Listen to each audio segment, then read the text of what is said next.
The name Sushruta embellishes the walls of the Wellcome Library, along with those of other great innovators in medicine and science. He was a surgeon who lived 2,000 years ago in what is now India. Sushruta and his group were doing operations 2,000 years ago that were absolutely stunning. I mean, you'd think it was science fiction if we weren't sure historically that it was really that old. They were performing surgical operations that weren't discovered in Europe for another 1,500 years. Sushruta's original manuscript is long lost. This copy deals with many aspects of medicine, but it's best known for its instructions on the surgical repair of a severed nose. The need for Indians to develop surgery in this ancient time probably came from punishments that were inflicted on criminals who might have had their noses cut off as a very public warning and as a punishment.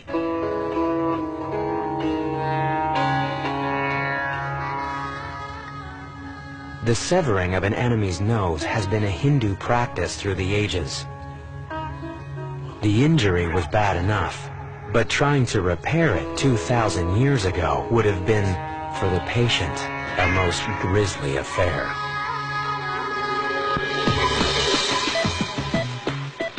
Today, modern anesthetics make a nose reconstruction bearable.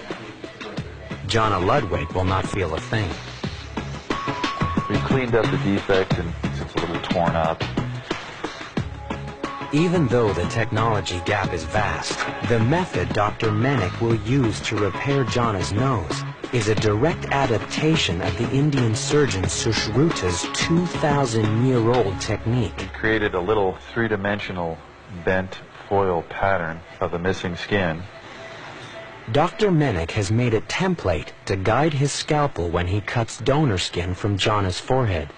Sushruta basically did the same thing. They made a pattern of a leaf, placed it on the forehead, and then cut out an area of skin corresponding to what they thought needed to be replaced. Sushruta's manuscript is concise on how to do the job. So what he actually says in his own words from about 2,000 years ago is this: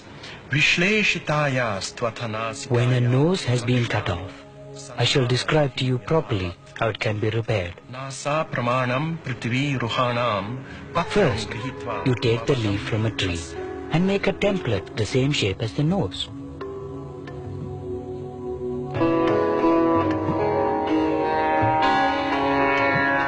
Place it on the cheek and cut from the cheek a piece of skin the same shape as the leaf. Work carefully, but swiftly.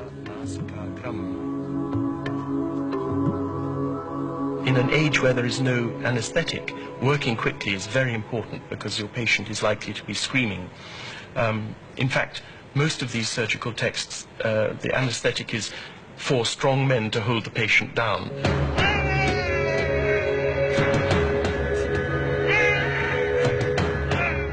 Cutting skin from the cheek was not the end of the agony. Then he scarifies the nose, that is to say, the stump where the nose was gets scratched and made bloody and ready to receive new tissue, and then this new piece of skin cut from the side of the face is attached to this scarified area.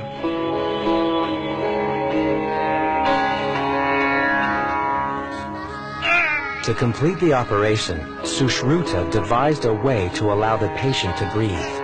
2 tubes made of reed were inserted into the new nose. It was all held together by tight bandages until the skin grew into place.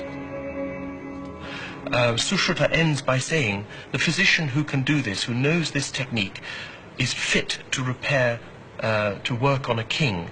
Ya evam eva janiyat sa rajnya kartum arhati. He is worthy to perform on a king. Sushruta's surgical innovation has influenced medicine through the ages. His techniques were adopted by travelers and taken west.